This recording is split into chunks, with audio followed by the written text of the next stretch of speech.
What's up, guys? Today, we're going to be talking about how to grow on social media while I'm drawing this. It's a blank sheet of paper because I already sent it out, but I will add it in post, as well as a lot of other cool effects because I got my hands on Adobe stock and I just went crazy with the effects this time around. So, enjoy.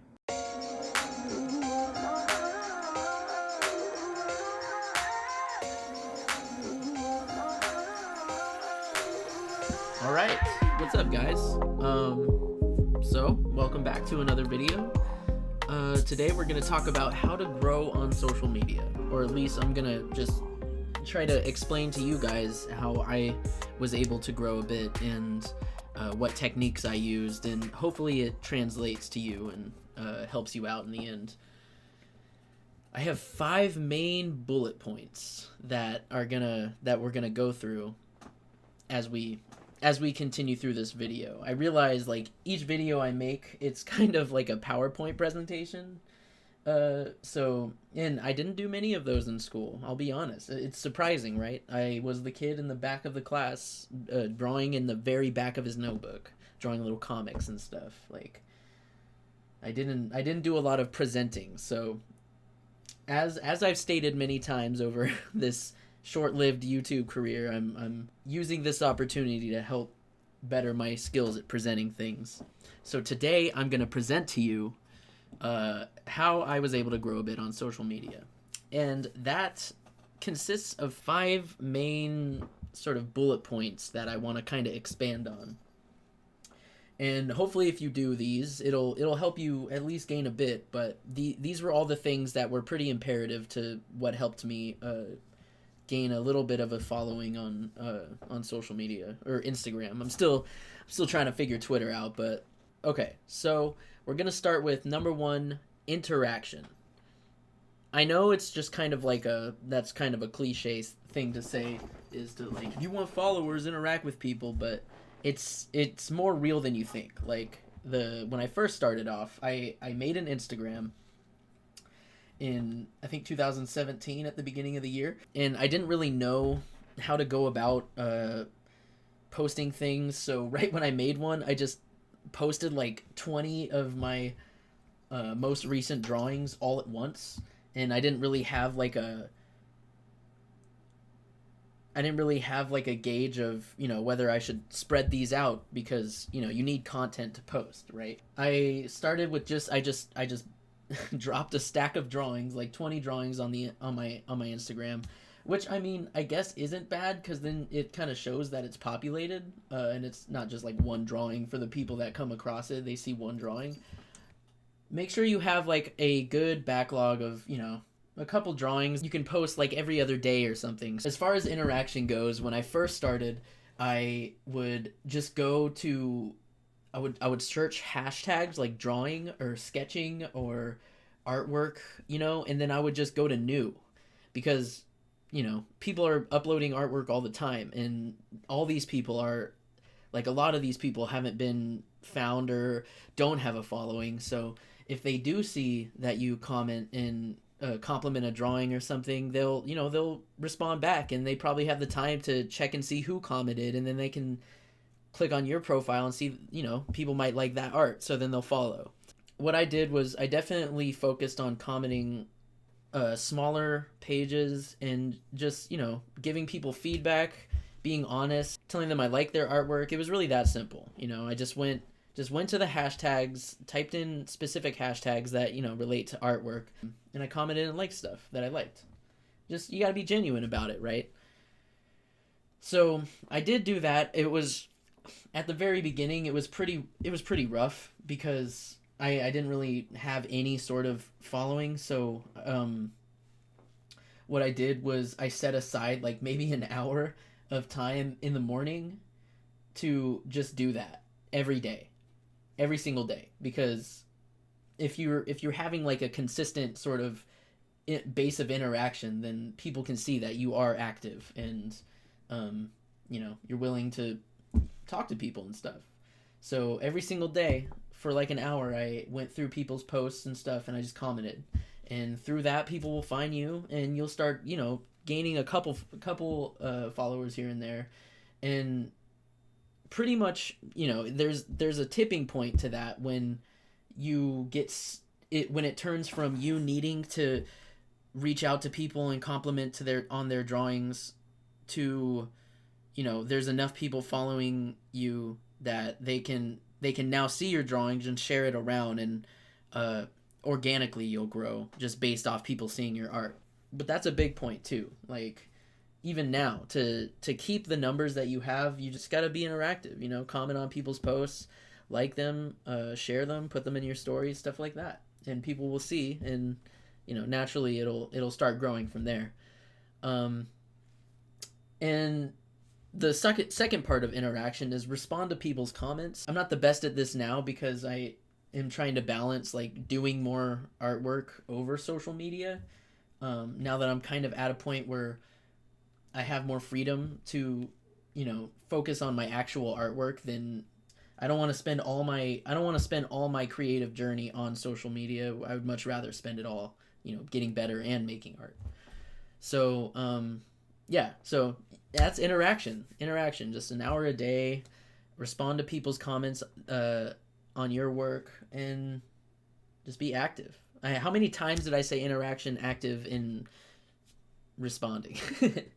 It's definitely a point to drive home, because that was the most effective way to kind of get me off the ground. To go from 0 to like maybe 500 to 1,000, right? Was just, you have to do that. So once that started working, I tried to put these points in kind of like a chronological order of all the steps I took. Some lines may cross, but the second bullet point is consistency. So what I started with was fan art, naturally. I don't actually have fan art as a bullet point, but it is a very important thing to slide in there. It's kind of like a controversial topic when it comes to fan art.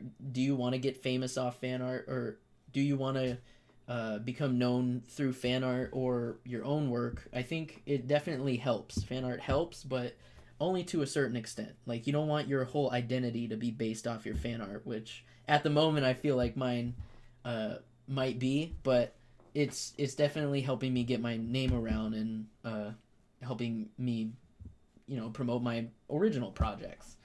So, as fan art aside, you want projects to that'll give you some sort of consistent goal to post updates to, right? So I started with the Reimaginemon project, the Pokemon redesign project. I started doing, you can see how it all came to be in my, how I became an artist video, but that specific project was the first one that kept me consistently posting something that people could relate to, right? So I did the first 120 Pokemon, so every other day or every couple days I would post a new Pokemon redesign.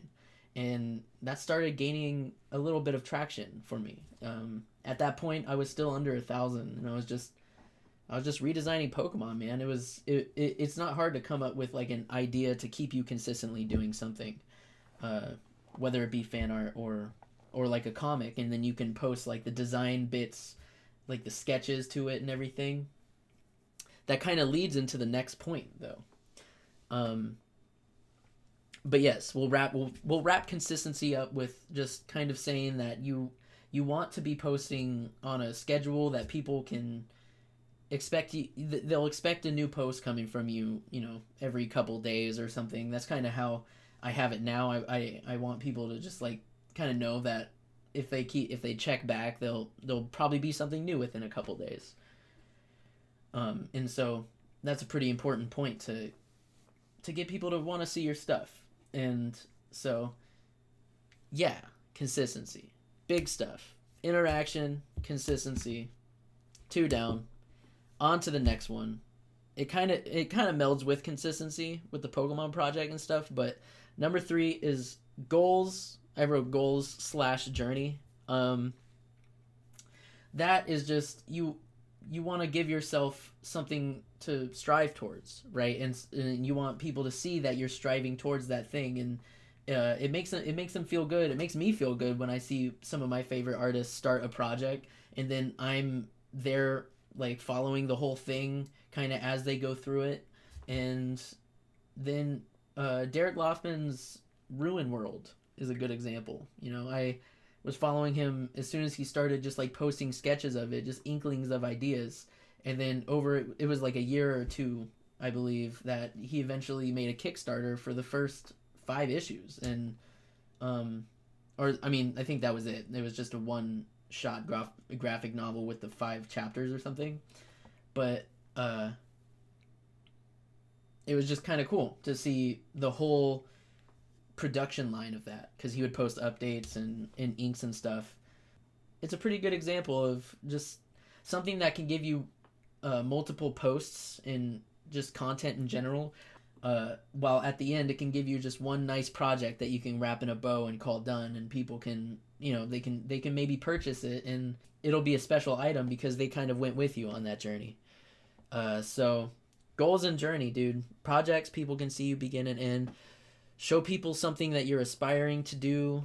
You want to show people that you're driven to complete a goal, so they know and they trust you, that they trust that you won't like give up on the project halfway through. The more you start and complete projects, the more people they'll believe you, and they'll want to watch those projects grow. So yeah, 3 main points so far. We're kind of blasting by it. Number 4, at this point you've interacted, you've gotten some followers, people have started, seeing your profile and responding to you and commenting on your posts and stuff, and you have, let's say you have a couple projects in mind, like a comic book and or a manga, or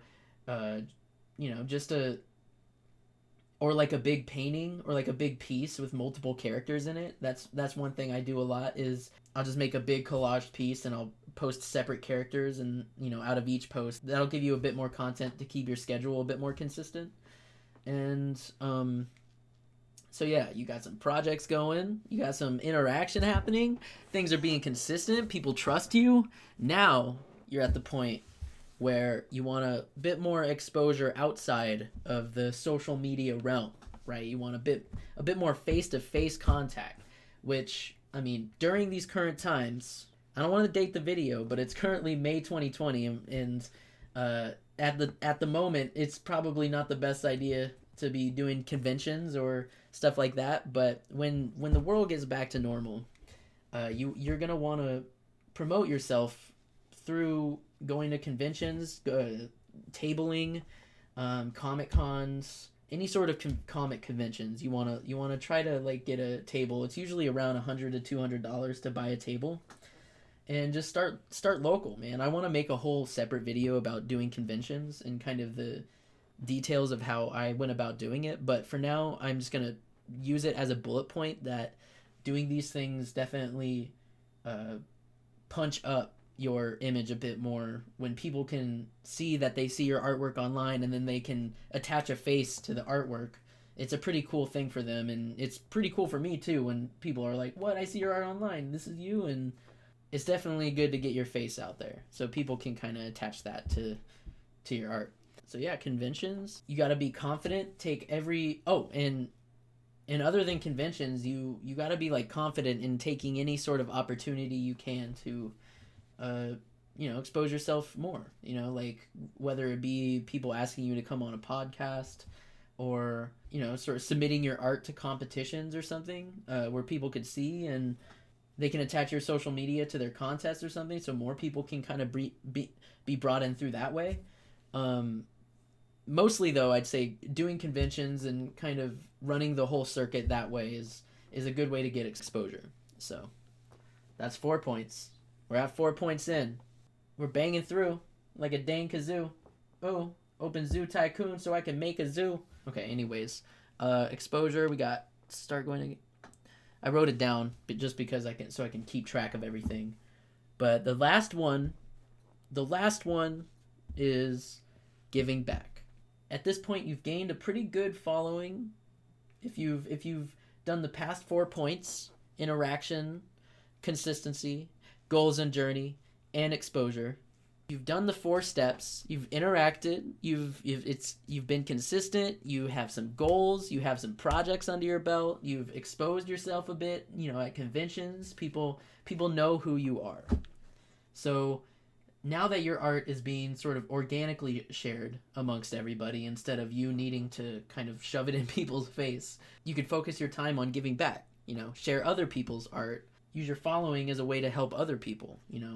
And people can see that you're open to sharing artists you like, and they can follow those artists, and send longtime supporters a little bit more love than newer supporters, right? So say when somebody wants a commission and they're a returning customer, and you've developed kind of a relationship with these people, you can send them a little extra sticky note, a personal thank you note, an extra print maybe. Before I just recently had a order where somebody ordered the entire line of the Hunter x Hunter drawings I did, and then I had the extra kite drawing, which are the extra original, and I just threw that into the bunch. He bought like 5 drawings, 5 originals, and so I was like, this guy's he's totally cool and he deserves this. So I gave him the last Hunter x Hunter original, which was Kite. You just want to give back, and you want to show people that you care about their support. But yeah, I mean, that's pretty much the gist of all of the things that I could cover. Like, it's not something that's going to happen overnight, right? Like, this all started, like, I've been drawing since I was a kid and trying to get my artwork out there. Like, when I was a teenager, I would post it on DeviantArt and nothing would happen. But specifically Instagram, man, that was where it kind of started turning up. And you need to leave a lot of room for organic growth, because that's when you're gonna see the numbers rise, right? Like, you need to assume that it's gonna take 2 to 3 to 4 years, even 10 years you need to assume that you'll be there at that point. Like, if you just commit to your everyday grind, and in 5 to 6 years you're gonna have more followers than you did that day, then that's all that really matters. You're not it's nice to shout out moments like 100 followers, 1,000 followers, 100,000 followers, but it shouldn't be the goal to get those followers. It should just be the goal to be consistent and be creative, right? You just, as long as people see that you love doing what you're doing, and you're doing it a lot, then they'll be happy to follow your art. But to do that, you just need to be focused and determined in finishing your projects, consistently posting, interacting with people, and people will trust you and they'll follow you. So yeah, like I said, it won't happen overnight. It's something that needs time, unless unless it's solely based off luck, and you have some sort of like giant creator shout out your work, and through that you just get a influx of followers. That's the only way that's going to happen, because otherwise people aren't going to know who you are unless you put yourself out there. And that was very much the case for me.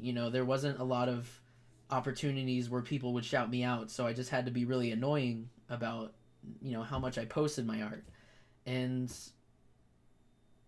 another thing, this is very important actually, it could almost be a sixth bonus point that I just thought of now.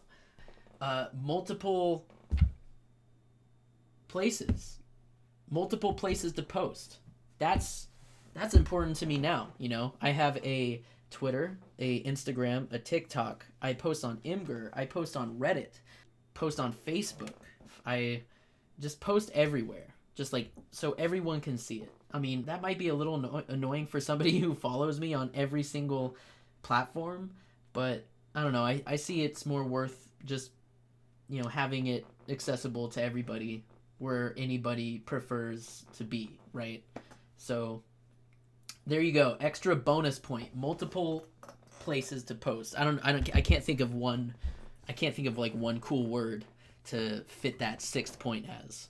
So to recap, we got 5 points plus the 6 bonus point: interaction, consistency, goals and journey, exposure, giving back, and then make sure you're posting in multiple places. So I hope you were able to keep up with it. I hope this made sense and maybe clarified some sort of blockage you guys may have on trying to get your work out there. Oh yeah, I forgot YouTube. YouTube now I post my stuff on YouTube. Okay. So since I didn't plan the sixth point, I'm like getting more ideas for that point. But this can almost be a bonus seventh point. But no, we're gonna keep it at the sixth point. So with the whole idea of posting multiple places, you want to create content off of that one drawing that relates to all those places, right? So for Instagram, that's where I'll like be open and leave really long messages if I have to with a drawing. But Twitter, I'll just say what the drawing is and maybe throw a hashtag behind it. Facebook, I'll do the same. Reddit and Imgur, nobody really cares about what you have to say, so I'll just say this is my drawing of this character. And then TikTok, I'll post the time lapse and kind of work with the timing on the music, just to, because TikTok is all about the timing, right? So you want people to vibe to your drawing while they're watching it. And then YouTube, I'll do this, right? This is a commission I did for somebody, but now I'm just using the footage of me drawing it as kind of a background to this presentation I'm making. So you kind of get content out of every single platform with this one drawing. So yes, I keep adding things, but I think that's all of it. I think if you were able to do all of those things, you'll see some kickback. All right. So at the end of the day, we're all trying to eat here, and I just want to share all the information I can to help you guys, and hopefully it does in the end. All right, guys. So take it easy.